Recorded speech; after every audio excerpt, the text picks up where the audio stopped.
You are listening to the Free Spirit Astrology Podcast.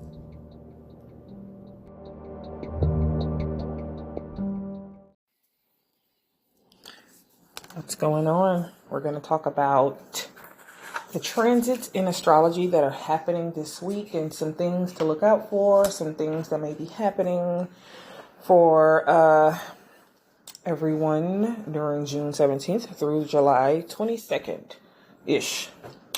So today is Tuesday, June 18th, and we are happy to say that our personal energies are moving into Cancer season. Well, I don't know if everybody's happy, but I'm happy because Gemini season was really busy, mentally busy. I was very stimulated. I was overstimulated by a lot of things, but we have our personal energies moving into Cancer season. We have our summer solstice this week, and we have a full moon in Capricorn. So yesterday on June 17th, Mercury entered into the sign of Cancer to join up with Venus, who also entered into Cancer on June 16th. Both Mercury and Venus just left a square or a tense conversation with the planet of Neptune, who is currently in Pisces. Neptune is our planet of dreams, collective consciousness, illusions, delusions, surrender, the dissolving of boundaries, things of that nature. And so over the past weekend, it could have felt a little emotionally heavy. Things could have felt overwhelming, overstimulating because Mercury and Venus were still in Gemini. And so this Cancer energy is really bringing in a nice, comfortable exhale, if you will. So Cancer is our sign of our personal emotional environment. It is our crab shell. It is our pineapple under the sea. It is where we retract inward to understand our emotional world. This is where we seek comfort and nurturing and emotional safety. And so this conjunction between Mercury and Venus in the sign of Cancer is enables us to be really good at articulating what we want, what we need, and what we desire from ourselves. How to feel comforted and how to feel protected. Because Cancer is the energy of home and the mother. It's moon energy. It's our privacy. So this conjunction could be easing us into self-reflection and a little more quietness. Something could be coming up for us all that we need to process and sit with. This energy will be felt throughout the week past the initiation of Cancer season on June 20th, maybe into this Capricorn full moon that's happening on June 21st. We'll be feeling that energy for a little time. It'll be some residue, but it is a good time to relax and to let in some healthy escapism, art, poetry, music. We are being asked, or we are inviting ourselves to take in the sounds that sound sweet, that feel good to our nervous systems. Meditation. If you got like a nice playlist on your your favorite streaming app or something like that, flute music, just a podcast that really makes you feel grounded and nice and soft. We could also be connecting to love and family history during this time, really diving into our unconscious patterns and how they're connected to our roots, those generational pass downs, our past, things of that nature. So because Cancer also deals with our family history, roots, all the things like that, home and origin and stuff.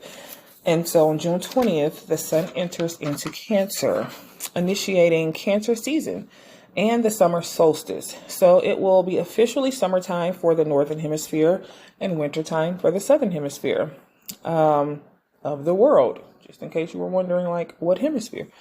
And so this is a gateway to the second half of the year and a change in season, both worldly and personally, spiritually. Seasons are changing for us emotionally.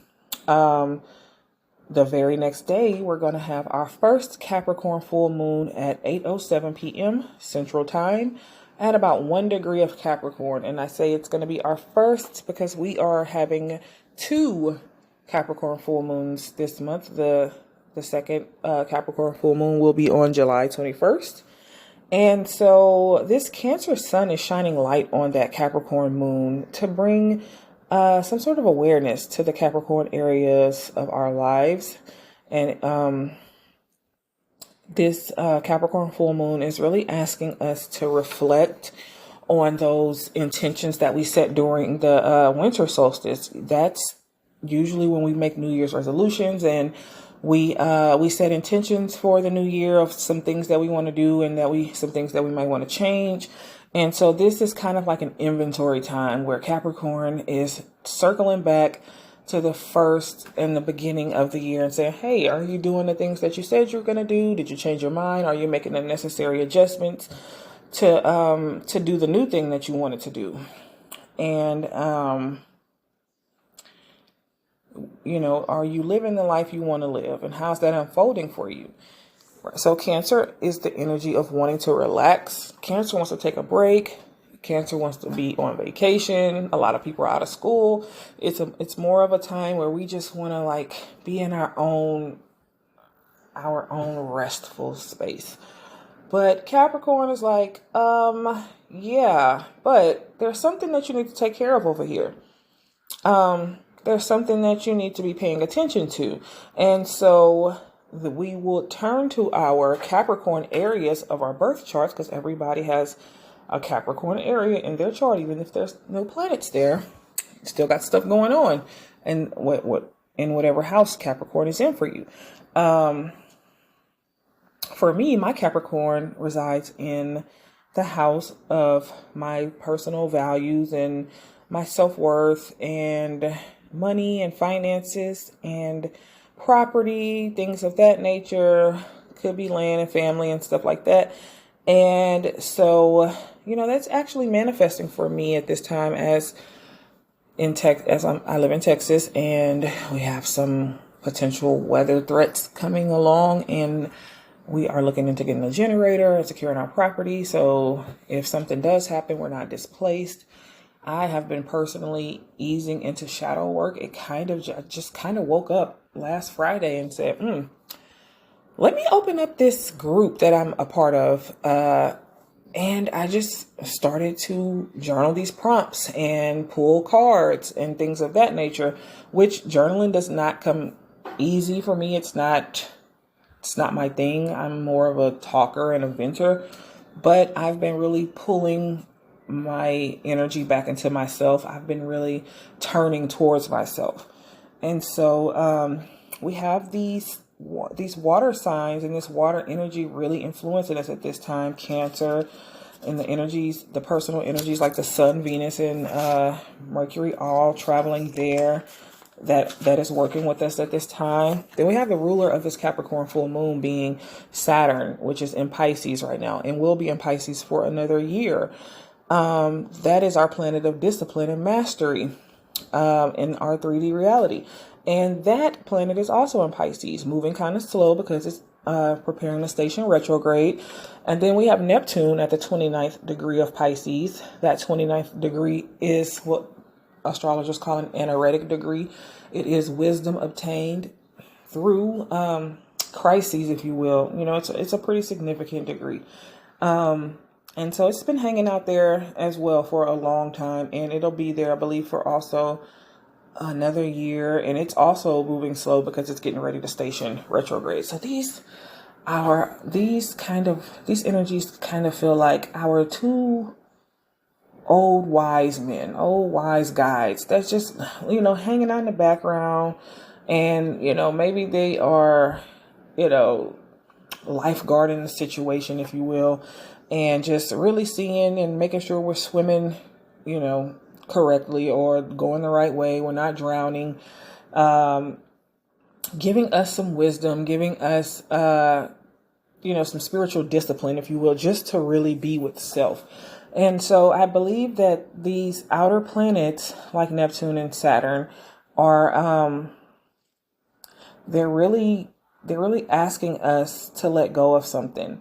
They're they could be showing us, and we could be realizing that we are all changing and we're healing, and we are seeking internal validation as opposed from external validation, and that we're nesting and being more contemplative. And with the 2 full moons in Capricorn, I believe that the universe, spirit, God, the powers that be are asking us to stay focused. So this is just a little tidbit of what's happening this week to really just decide for yourself how you want to take those energies and apply them to your own life. What area is your Capricorn in? And can you be with yourself and be a little quieter, listen a little more, talk a little less, just really honor the stillness that is coming in for us, coming off of Gemini season, which is really mentally stimulating very fast. This is a really nice slowdown. It's completely different from Gemini energy. And so we get a chance to go a little slower and take a deep breath and just really surrender and something. That's another aspect of this Neptune dispositor on this full moon. Can we trust the process in something? Can we relax into something? Can we surrender and let it go? So I hope you enjoyed this segment. I hope this found you with the best intentions. And I will see you in the next one. Thanks. Bye.